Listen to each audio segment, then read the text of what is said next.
first question is there year-round access to the property in both rainy season and dry season? And this seems like kind of a strange question because in North America, roads work, whether it's winter, summer, spring, rain, dry, roads work all year round. But in Latin America, a lot of the dirt roads, where a lot of the projects and developments are located along the beach especially, or up in the mountains, those roads look great in the dry season. In fact, when they're graded, you can drive 45 miles an hour on them, so you can really just zoom right along.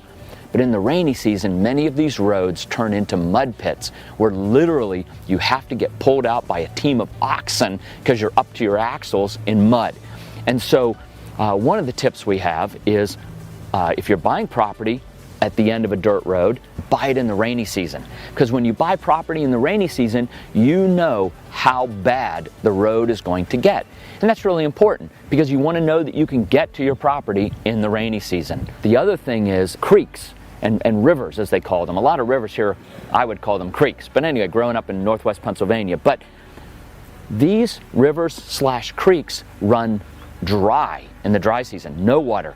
And in the rainy season, there might be 8-10 feet of water in that thing rushing down. So again, these are the kinds of things you find out in rainy season that you would never know in dry season. So year-round access to the property is absolutely paramount for your quality of life satisfaction if you're an owner of a property at the end of a dirt road, which again, many communities and developments in Latin America on the beach or in the mountains especially are at the end of a dirt road because the government doesn't have the money to pave the roads like we do in North America, in the US and Canada.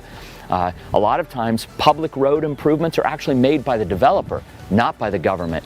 I know in our case we've spent over $1 million fixing a public road so that we have the year-round access that's needed by our residents and neighbors at Grand Pacifica specifically and in the other communities that we're building as well.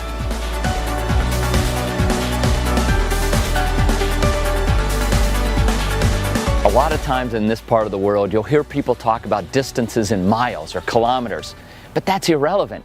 A distance is a time. How long does it take you to get from point A to point B?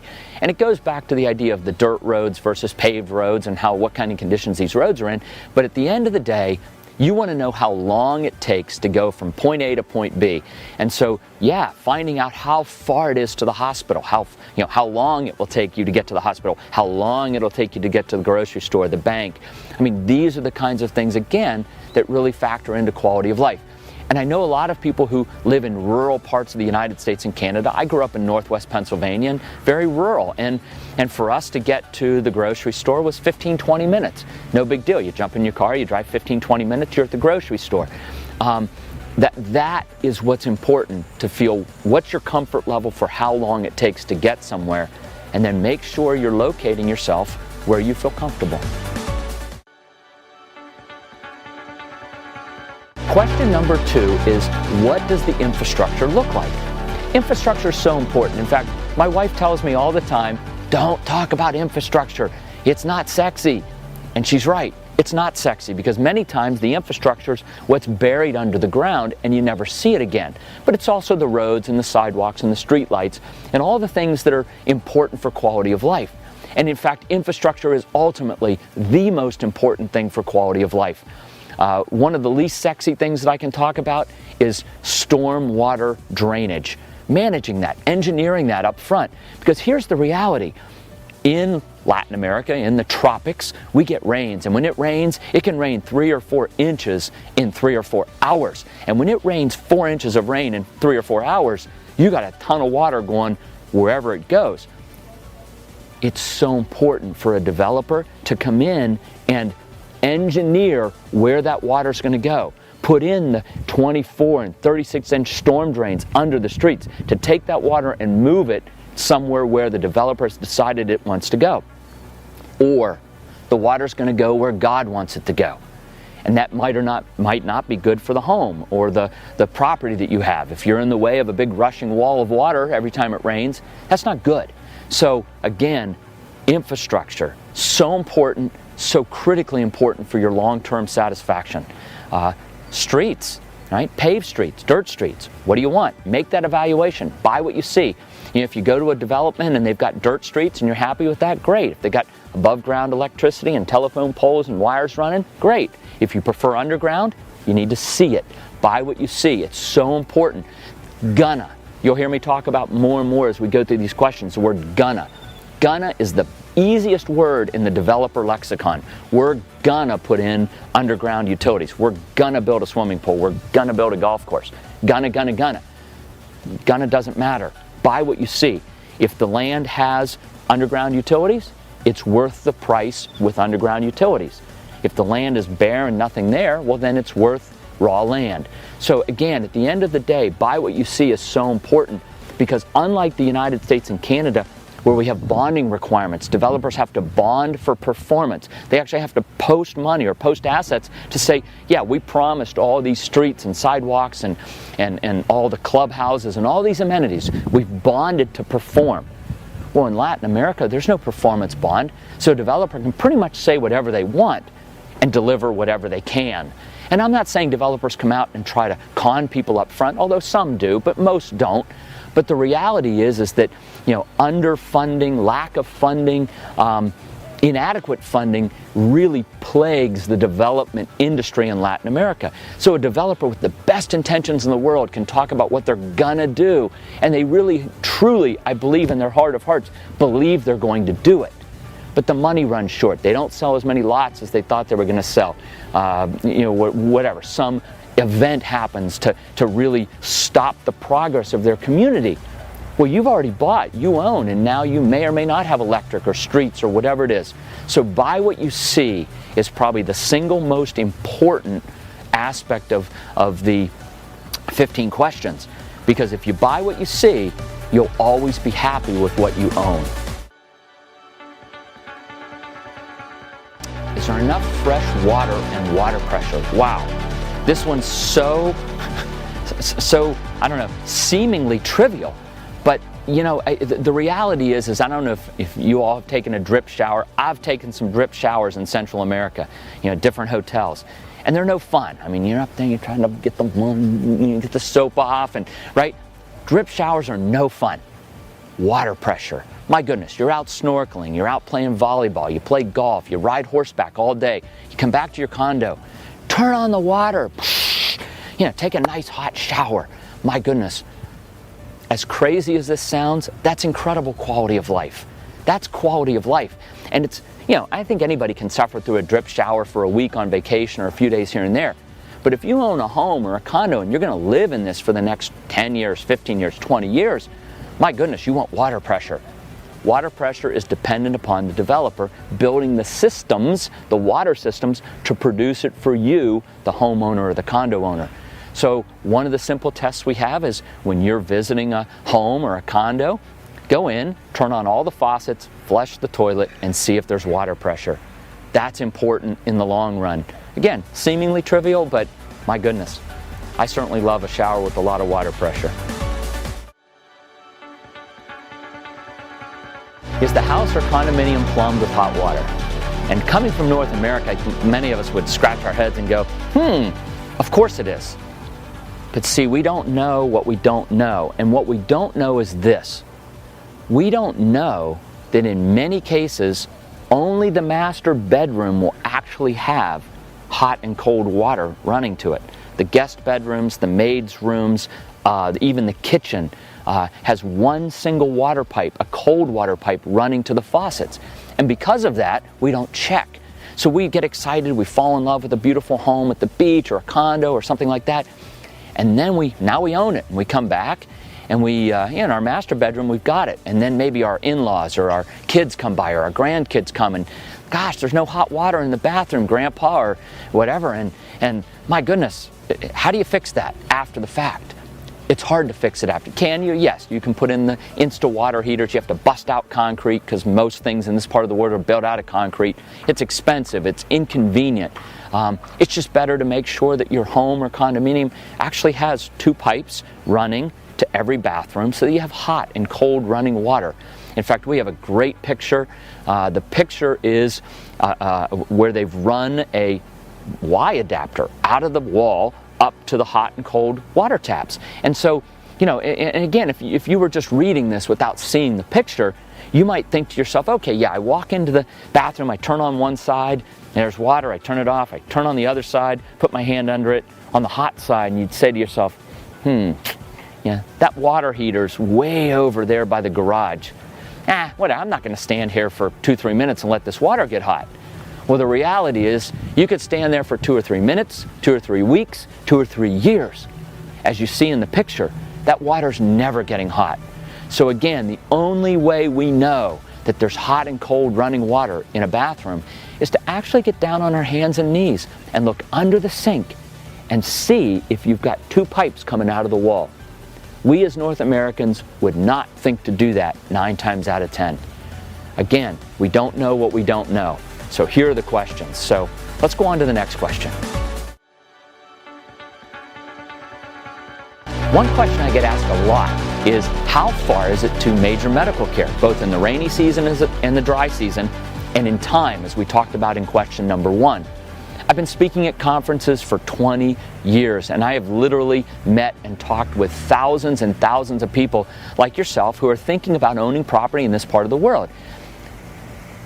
Medical care and the quality of medical care and the time to medical care is the single most asked question it's on everybody's mind, and it's probably the most important question as well, because in the end, medical care is what we worry about more than anything else. Yeah, we care about the nice weather. Yeah, we care about the beach if we're beach people. We care about golf if we're golfers. We care about, the other amenities, the clubhouses and restaurants and the community, which is also very important. But what tends to be first and foremost on our minds when we're considering a move overseas is medical care. How good is it, and how long does it take to get there? Again, it's not the number of miles, it's the time to get there in the dry season, which will be much quicker because the roads are better, and in the rainy season, when the roads may not be as good. The first thing we have to look at is, are there building requirements of any kind? There are a lot of ghost towns in this part of the world, and what I mean by a ghost town is a developer comes in and they buy, a mile of beach, let's say, and they chop that mile of beach up into a bunch of home sites. They put a road from one end to the other, to stick some telephone poles, run some electric down to the other end. And a typical way to develop is to develop 100 feet wide on the beach by 200 feet deep. And that gives you about a half an acre lot with 100 feet of ocean front. And typically, people sell those for anywhere between, say, $100,000, $150,000 to maybe $400,000 or $500,000 in Costa Rica. And so you've got these half-acre ocean lots strung out for a mile, 5,000 feet in a mile, 50 lots in a mile. So you have 50 lots running down the beach, you have 50 lots behind them, you have a road down the middle. And what we find all over Central America is that there's no homes. You might have an entire strip of lots that are all sold, and there's not a house in sight. And I always like to ask at conferences, I always ask people, I say, all right, who out there on this big long stretch of beach wants to be the first house out there all by themselves?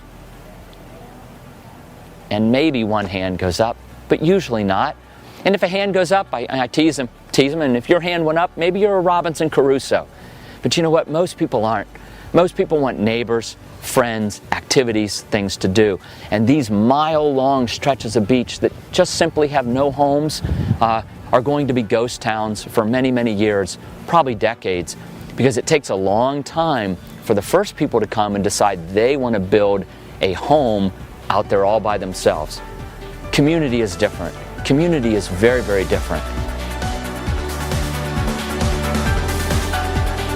Another question that you have to really think about is, what kind of design standards are in place? What's the zoning, in other words? What's the developer going to do with this property? What's the developer going to allow you to do with your property? And I think we see it most where somebody will come along and build a beautiful home on one of their lots, in the oceanfront lot. They build a beautiful $500,000 house. It's gorgeous, it's spectacular, Mediterranean style or Spanish colonial style or whatever it might be. And somebody comes along and builds the Hobbit house right next door. And you'd say, whoa, you can't do that. Well, why not? There are no architectural covenants and restrictions in many cases. There's no zoning. A municipal zoning, somebody could actually open up a pig farm on their half acre next door, and there'd be nothing you could do about it because there's no zoning at the municipal level or the county level, or you know, they don't call it county, but at that level. And so zoning is developer dependent.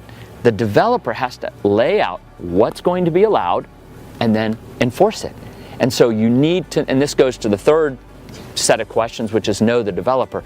But here we're going to talk about those covenants and restrictions for owned community, because when you get the zoning that requires construction to a certain standard, to a certain design standard as well as engineering standard, you get to the point where you can actually have people, have homes, have community. It's not a big long stretch of lots on the beach like we talked about. There's a build requirement, and the build requirement has a certain standards associated with it.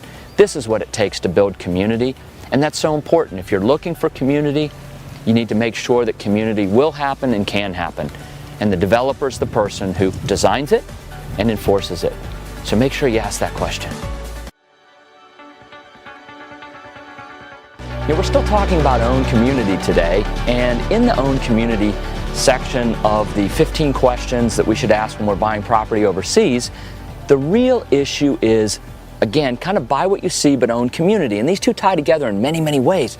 But under the own community section, I always like to ask, is there something there? Are there pools? Are there tennis courts or golf courses or clubhouses or restaurants or bars? Places for people to get together. What amenities exist? Buy what you see, right? But if the amenities exist, what we end up with is a place for people to get together.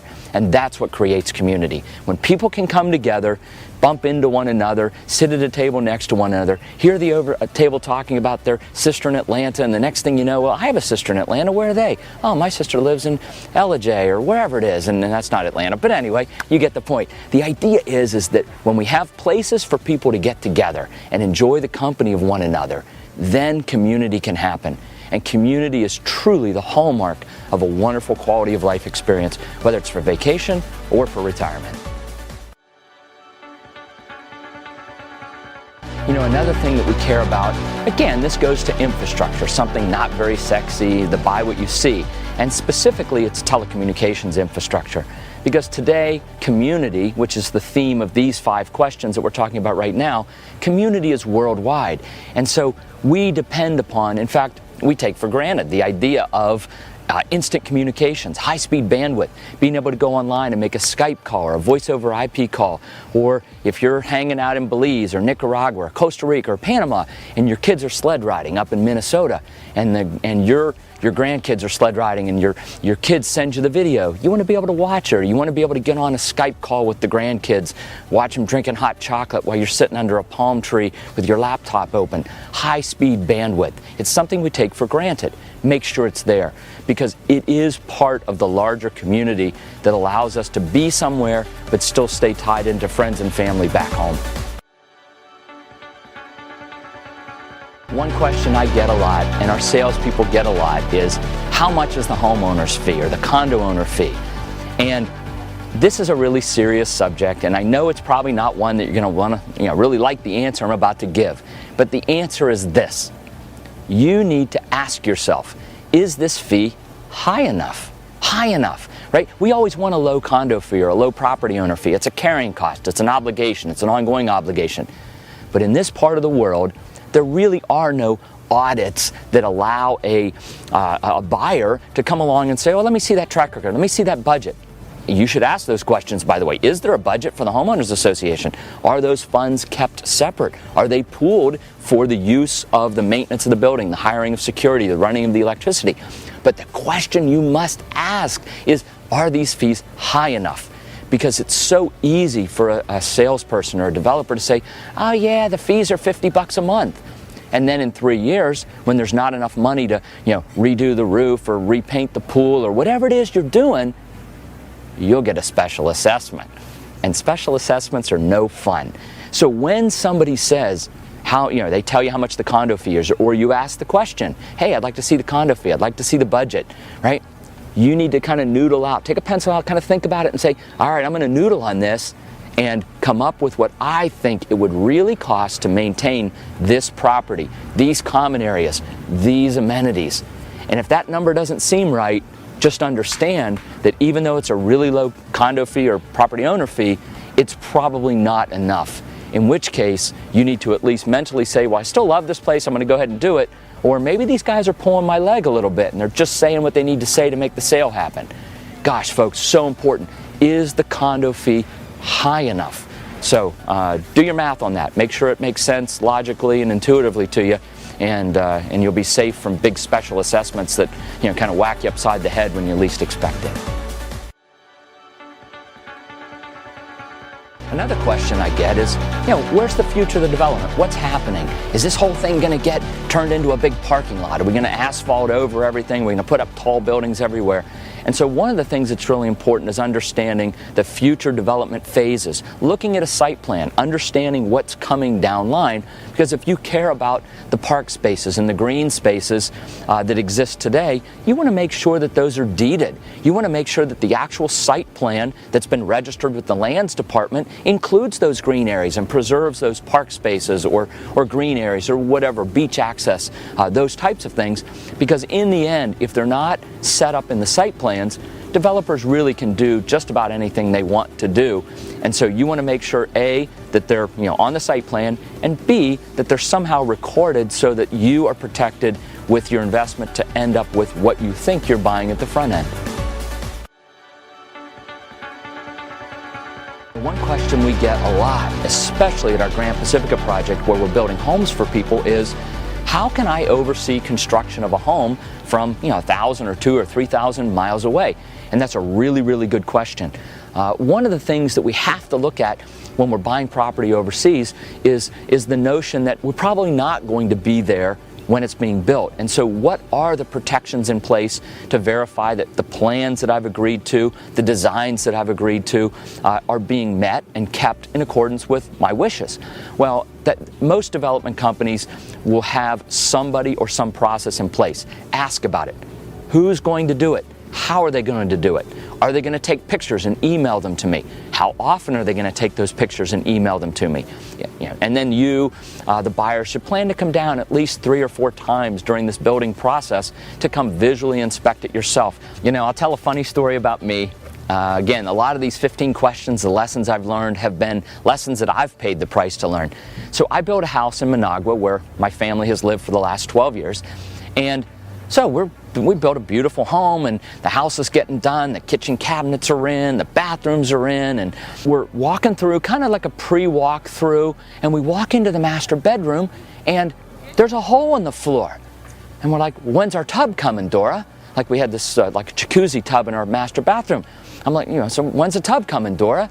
She goes, you didn't order it. I'm like, what do you mean we didn't order it? She says, you didn't order it. You didn't buy it yet. I'm like, what do you mean? She says, well, you need to order it. You need to buy it. It's not included. I said, what do you mean it's not included? It's on the plans. Look, right here is a picture of this tub. And she says, yeah, but it's not included. There's a picture of a pickup truck in your driveway too in the architectural plans, and it's not included. Okay, guys, I'm just telling you. We don't know what we don't know. Coming all the way back to the beginning, we don't know what we don't know. The tub wasn't included.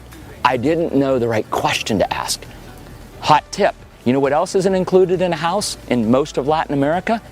The internet cable, if you don't go Wi-Fi, the actual cable or TV cable running through the walls to your outlets. That's not included either. No big deal, it doesn't cost very much if you buy it while they're building the house. If you wait till the house is done, then you gotta have people climbing around up in the ceiling or punching holes through concrete walls, running conduit where there isn't any conduit. That's expensive. The other thing that happens is things like the fans. The fans may not be included because even though they're on the plans, you may still have to go out and buy the fans, the lights, the different fixtures. Well, certainly fixtures you would have to buy, although I think in North America there's probably a package that comes standard. So if you're buying a house in Latin America, or you're building a house, not buying a house, but you're actually going to build a house from the ground up, you need to know these things. Now, some companies like ours, we put these packages in. We consider all of those things standard. But when you're shopping for price, a lot of times people say, oh yeah, we can buy a house in Nicaragua for $50 a square foot. Well, that's true. It doesn't include, most of the things that we would say finish a house. So again, apples to apples comparison. If you want soup to nuts, make sure the developer or the contractor is going to give you soup to nuts and actually put the things in the house that we as North Americans expect to be there when we walk in and have our furniture moved in to come enjoy the home that we've just purchased. When we buy property overseas, hopefully the developer will be around for many, many years. And like we talked about in the other question, it is like getting married to the developer when you buy a piece of property. So we do hope they're around. And one of the things that lets somebody be around over the long haul is financial viability. And so that's something that we need to look at when we're buying a piece of property overseas. How strong financially is the developer? Do they have a track record? My goodness, experience in the business is so important. And one of the things we see in this part of the world are what I call hobbyist developers. They come down because they love to dive here in Belize, or like to surf in Nicaragua or Costa Rica, or they just want to move to Panama to enjoy a nice retirement. But they're probably not the kind of people that could kick up and put their feet up and lay in a hammock all day. So they buy a piece of property and they start developing. That's fine. Understand what it is. Experience. How long have they been around? Have they done this before? So important. You don't want to be the experiment that they try everything out on. Or maybe you do want to be the experiment. I don't know. That's up to you. Just know what it is going in up front. But the financial viability of a company is so important. And this is hard for us as North Americans to really ask. But for example, if you go and a developer's telling you about the golf course they're gonna build, we're gonna build a golf course, or we're gonna build something, you have the right to say, hey, Mr. Developer, print out last month's bank statement, and let's say it's a golf course, and a golf course costs, $4 or $5 million to build 18 holes, at the low end, right? So you say, just show me December's bank statement. And if you see $4 or $5 million on the bank statement, great, he's got the money to build a golf course. If he's got a few $100,000, you have the right to ask the developer, well, how are you gonna build a golf course with $200,000? See, gonna is the easiest word in the developer or salesperson's lexicon, okay? It's thrown around a lot in this part of the world because, again, there are no bonding agencies to enforce what's being advertised, no truth in advertising laws. And so you, the consumer, have to ask the tough question, which I like is the old Tom Cruise thing, show me the money. Show me the money. Hey, bank account last month, is it there, is it not there? One way that a lot of developers do business in this part of the world is they use pre-sales to finance the construction of infrastructure or amenities. And that's really dangerous. In a good market, when things are cycling up, they sell a few lots, they build some streets, now the excitement of having the streets in, they sell a few more lots, and now they can put in the electric and a few more lots, and they can do this, and it's crescendoing up, and it's really great. But when the market starts to spiral the other way, then all of a sudden you've sold some lots as a developer, and all of a sudden the sales stop. You have no money to do the next thing you said you were going to do. So pre-sales funding is a popular way of funding development in this part of the world. I'm not sure it's the best way. Either the developer has their own money, they've got wealth of some kind to bring to the table to do this infrastructure outlay, to build the clubhouse, build the pools, whatever it is, or the developer has the ability to raise money in an equity capital fashion. That's what our company's chosen to do. We've set up our company to be much like a North American company. We have shareholders, we raise equity, we take that equity and we actually do what we say we're going to do with it. And we have done what we said we were going to do for the last 16 years. And that's really the second part of the question, going to track record. How long's the company been around? Have they done what they said they were going to do? Can you go back and look at the documentation from 15 or 16 years ago? Look at the very first flyers that they published. Or maybe it's 3 years ago or 5 years ago. Hey, let me see that very first flyer you put out. What'd you say you were going to do? Here you are 5 years later. How much of these things can you say, yep, yep, yep? So important. Track record. Have they done what they said they were going to do? Do they have the ability to do what they say they're going to do? And that usually involves money. Ask the question. Be like Tom Cruise. Show me the money. Show me the money.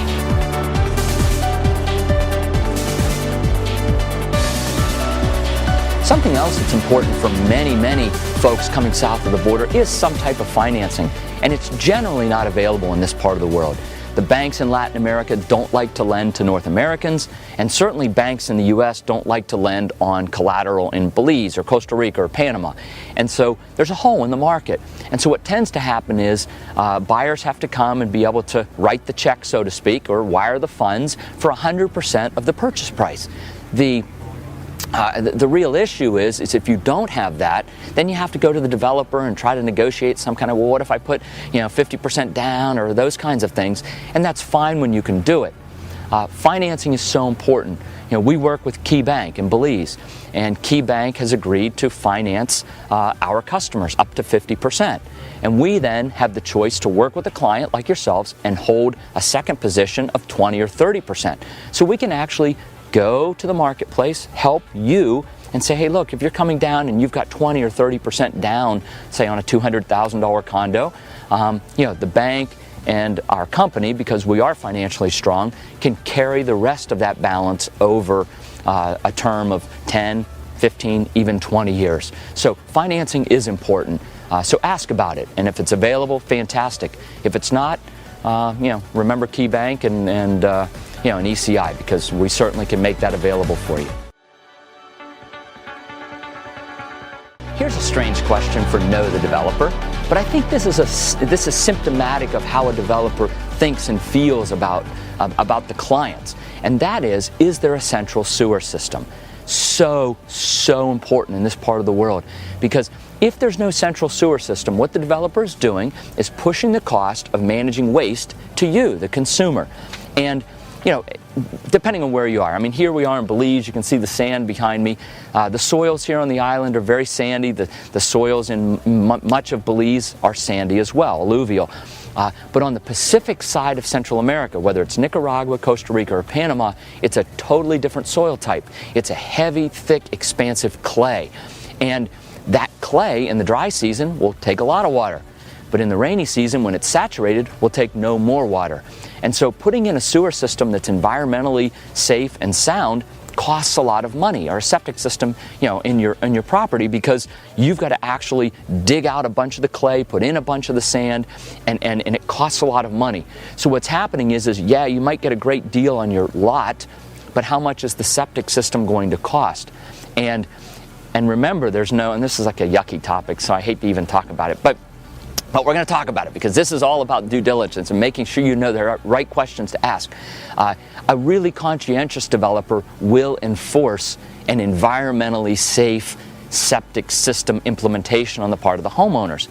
But, a lot of stuff's a little loosey-goosey out there, and so, or even the developer's not around. I mean, the developer sold off 100 lots on the side of a hill, beautiful oceanfront lots at the bottom, beautiful view lots on the top, and kind of everything in between. But the developer's gone, and now you've got 100 owners who all own properties, and it's up to you to put in the right sewer system, septic system.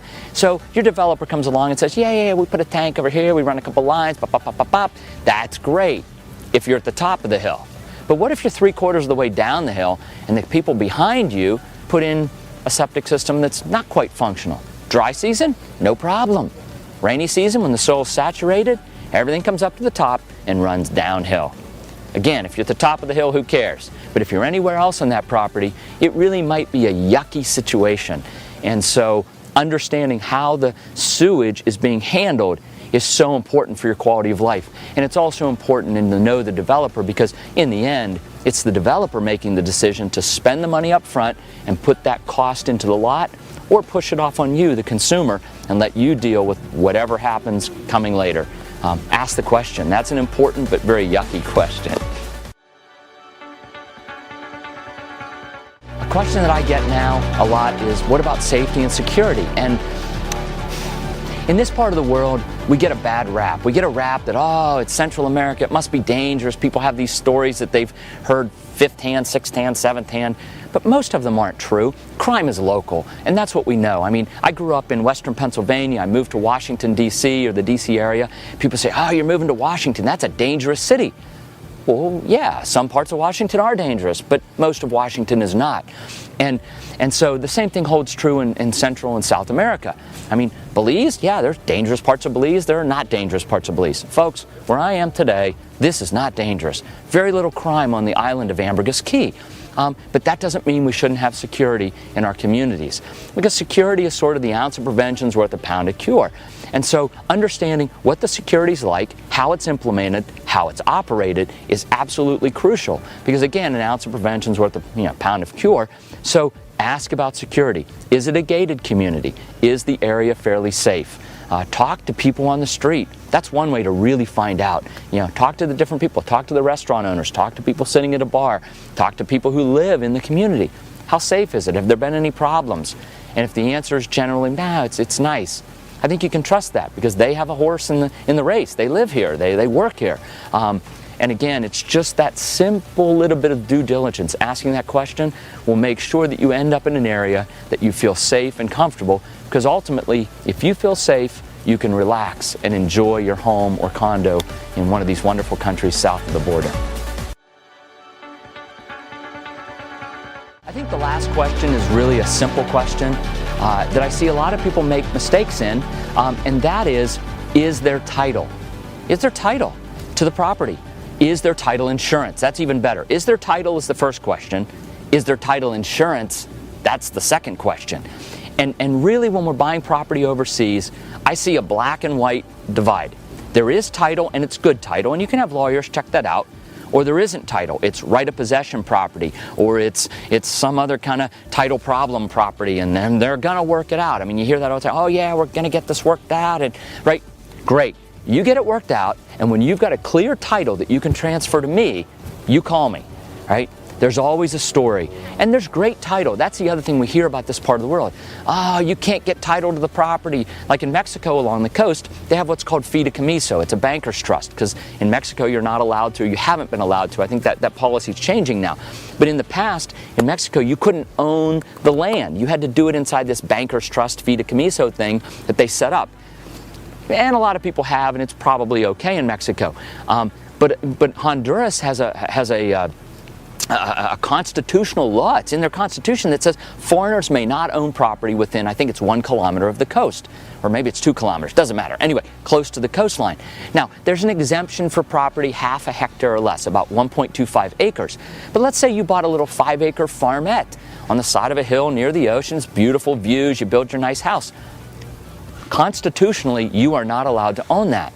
And so people put it inside a Honduran corporation. They put a couple Honduran directors on the board, and generally that's okay. But what if you get sideways with the Honduran directors on your board? Like, constitutionally, you can't own it.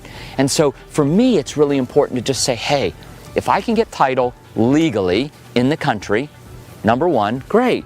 If there's title insurance, ooh, even better, because title insurance means there's a title company that's going to back you up and guarantee the title to that property. So is there title? Yes. Move on.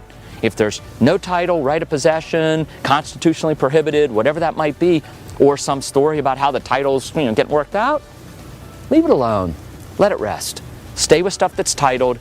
Even better, stay with stuff that has title insurance on it, and you'll always know and be able to sleep at night with the great peace of mind that you have a piece of property that's really yours.